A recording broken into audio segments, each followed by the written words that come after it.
अरे दिनेश बैठना यार।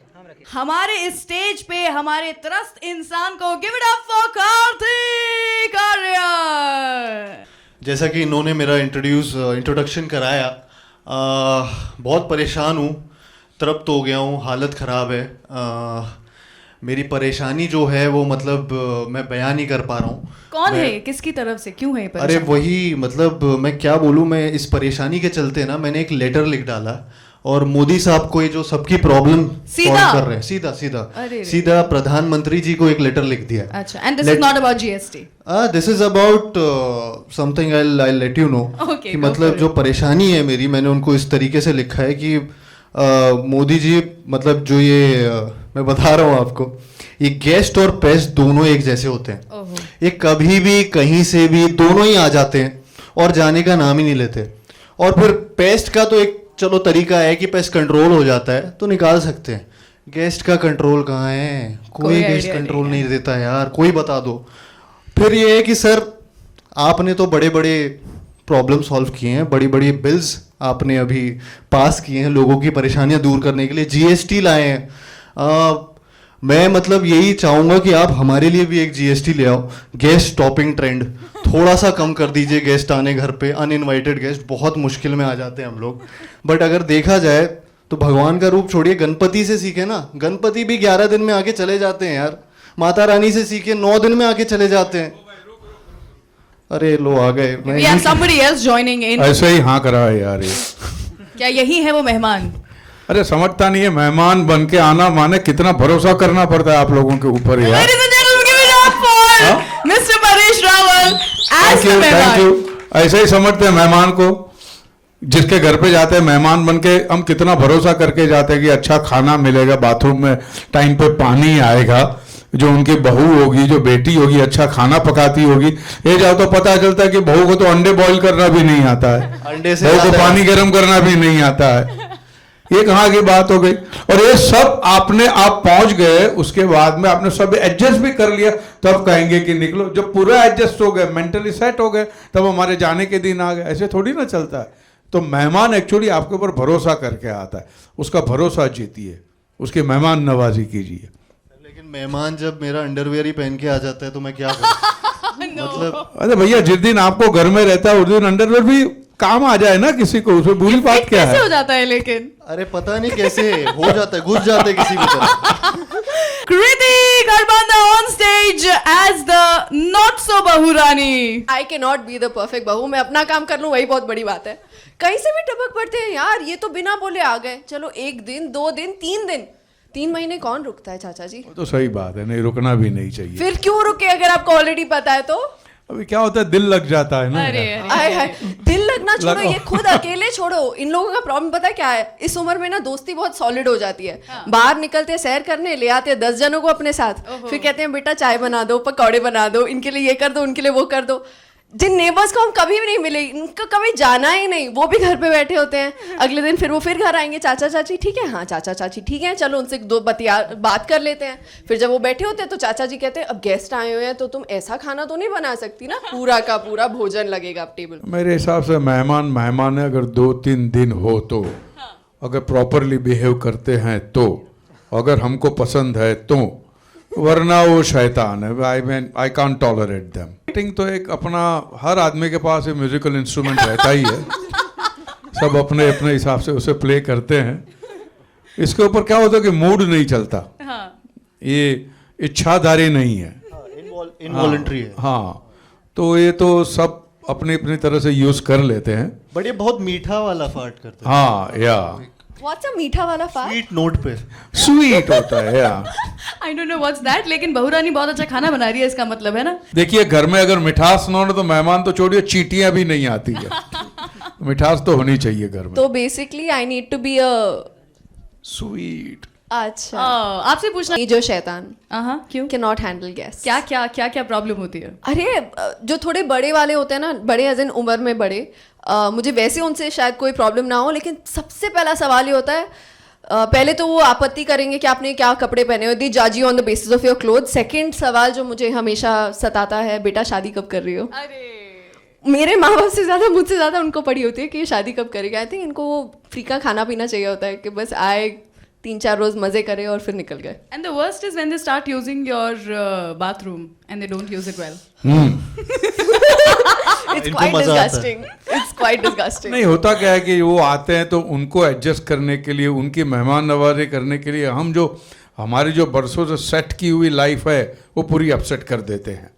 और ऊपर से वो भी अपनी तरफ से कुछ इम्प्रोवाइज कर देते हैं तो पूरा कबाड़ा हो जाता है. आपको do you like going to somebody else's house as a guest? अगर मैं जाऊंगा तो भी मैं रुकूंगा तो मैं उनकी जो लाइफस्टाइल है अगर कुछ भी उन्होंने रखा वो मैं बिल्कुल डिस्टर्ब नहीं करूंगा. अच्छा. हाँ, उनको पता भी नहीं चलना चाहिए कि मैं घर में रह रहा हूँ.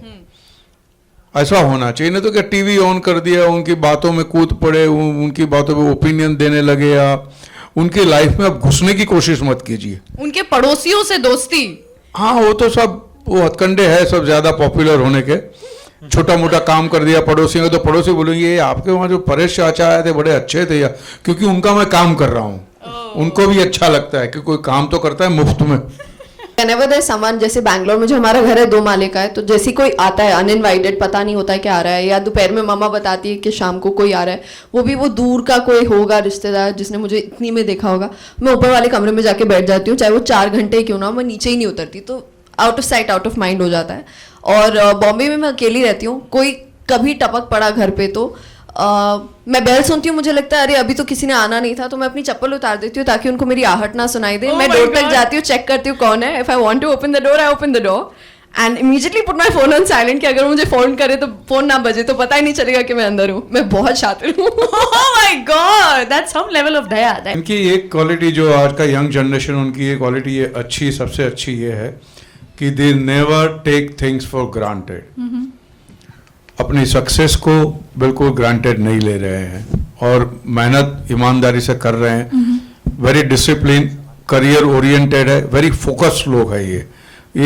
क्योंकि क्या होता है कि एक उम्र के बाद इतना सारा इंडस्ट्री में रहने के बाद में आप थोड़ा इजीली लेते हैं बातों को, चीज़ों को, तो वो जो रस्ट है आपके दिमाग का, जो जंग है वो निकल जाता है.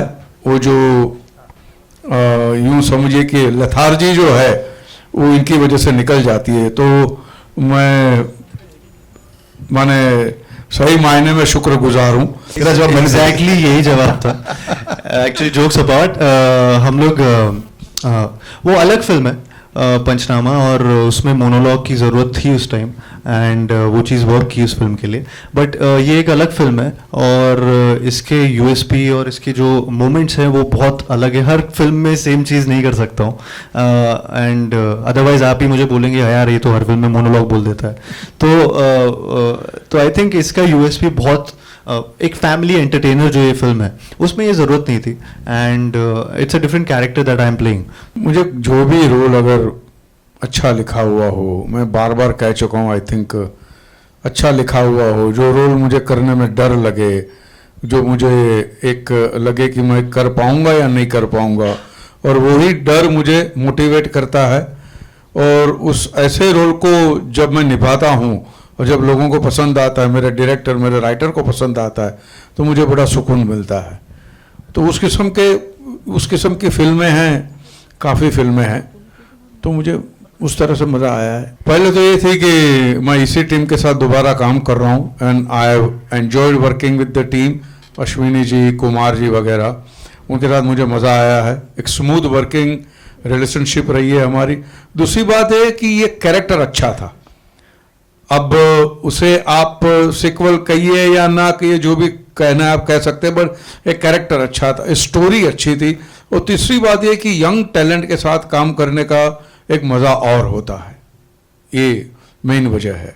कहानी अलग है, किरदार अलग है, और इसका जो इमोशनल हुक जिसे आप कहते हैं वो बड़ा ही अलग है और रिलेटेबल है. तो बात आपको झट से समझ में आ जाएगी. यहाँ 4 यंगस्टर्स हैं मेरे पास, परेश रावल, तन्वी आजमी, कार्तिक आर्यन और कृति. चारों यंगस्टर. बिकॉज जिस तरह का माहौल सेट पर रहता है तो पता नहीं चलता कि किसकी उम्र बढ़ी किसकी घटी. तो Paresh ji always delight to work with. This is my 3rd film I have done with him जानना चाहेंगे दिल मतलब बेटे से लगता है या बहू रानी से? क्या बात है, ये हुई बात। किधर हाथ उठाओ भाई फिर से, ये सही बात है। आप गेस्ट बन के जाते तो किससे दिल लगता है, पहले ये बताइए, भैया से कि भाभी से? नहीं, पहले मैं अरे पूछना पड़ेगा भाई, हम ना आप सवाल सिर्फ आप ही पूछेंगे क्या? अभी जमाना बदल गया है, मीडिया से हम भी सवाल कर सकते हैं। गलत कह रहा हूं सर मैं? भाई आपने पूछा, एक बुजुर्ग आदमी जाता है तो बहू से दिल लगता है, ये तो बहुत अच्छी थिंकिंग है आपकी। तो परेश जी से बेटर मैं जवाब दूंगा कि आपका भैया से लगता है कि भाभी से लगता है? परेश जी कुछ बोला? पहले परेश जी नहीं, पहले मैं जवाब दूंगा, स्क्रिप्ट मेरी है, स्क्रिप्ट मेरी है, परेश जी जवाब नहीं देंगे इसका। परेश जी आप कुछ कहना चाहते इस पे क्या कहेंगे परेश जी? अरे भाई बोल तो दिया है, आप जवाब दीजिए पहले, भैया की भाभी, फिर परेश जी बोलेंगे। हैं? परेश जी के बाद मैं बताता हूँ। आप बताइए ना पहले। चलिए नेक्स्ट। परेश जी आप कुछ कहना चाहते हैं? अरे भैया अगर सनी लियोन है तो भी भाभी है।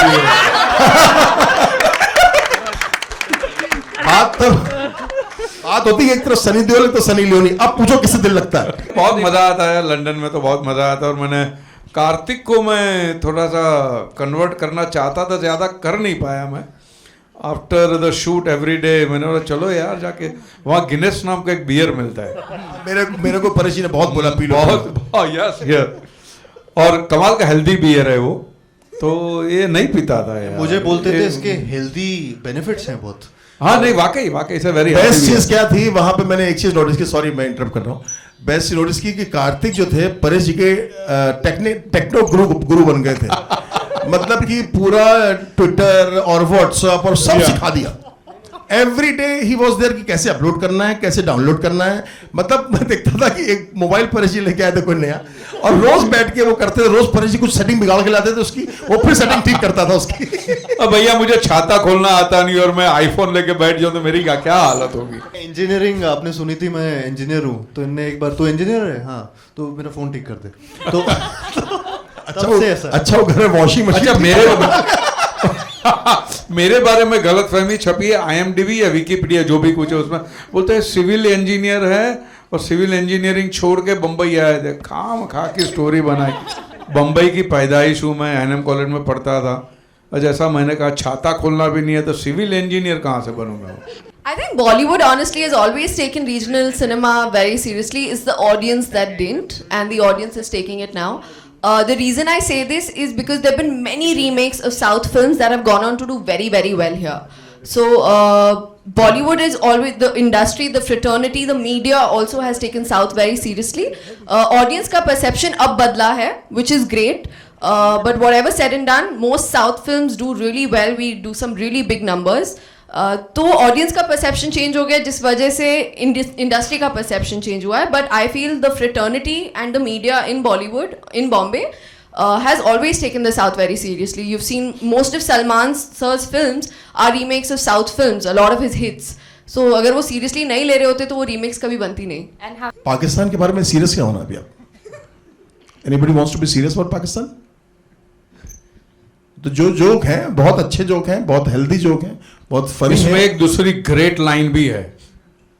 जब मैं मेरी वाइफ के बारे में बात करूँ, I think that's a wonderful line, बहुत खूबसूरत लाइन है. अश्विनी जी वो कहते कि उसका नाम तो खान है, माने मुसलमान. मैं बोलता हूँ, वो बोलती है, आप उसका जवाब दीजिएगा. बोलती है कि चाची का नाम शाजिया खान है, सरनेम चेंज नहीं हुआ शादी के बाद. मैंने इंसान से शादी की है, मुसलमान से नहीं. ये सारी चीजें क्लियर करती है. तो इट्स नॉट अबाउट पाकिस्तान और whatever, we just had a couple of jokes and वो बहुत हम फन मिले. हम अपने पे जोक बनाते हैं. हमने हमारे ऊपर भी जोक मारे हैं, नेता के ऊपर भी जोक मारे हैं. आप सुनिएगा. हाँ, अभिनेताओं पे भी मारे हैं. तो काफी टची मत होइए और उसको इश्यू मत बनाइए. हाँ, इसलिए मैंने बोला ना कि आप बिल्कुल उसको सीरियस मत होइए, क्योंकि there is nothing to be serious. We are funny film. हाँ, एक चीज मैं ऐड करना चाह रहा हूँ, सॉरी इससे पहले कि खत्म हो. आप किसी ने पूछा था परेश जी की कॉमिक टाइमिंग, मैं यहाँ ऐड करना चाहूँगा. आप फिल्म देखिए, परेश जी की कॉमिक टाइमिंग की क्यों बात करते हैं सिर्फ हम. इन्होंने इतने कमाल के रोल किए हैं, आज से नहीं पहले से, बट बहुत बढ़िया अद्भुत इमोशनल सीन्स किए हैं. मैं तो बोला परेश जी से, मुझे बलराज जी की याद आ गई कुछ सीन्स में. मतलब आई डोंट नो, मतलब मैं बहुत खुद छोटा हूँ, मैं बहुत बड़ी हस्ती नहीं, बहुत मामूली हूँ, लेकिन मुझे लगता है कि 2-3 एक्टर हुए हैं इंडस्ट्री में, बलराज साहनी साहब, मोतीलाल जी, इनका तुलना किसी से हो नहीं सकती.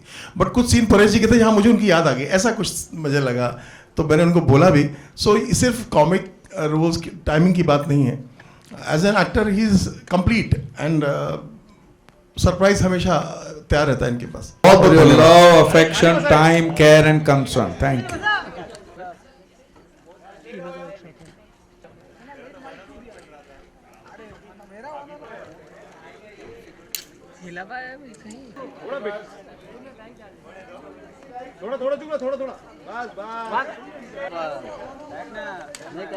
महंगा रिपोर्टर ना रहीम भाई.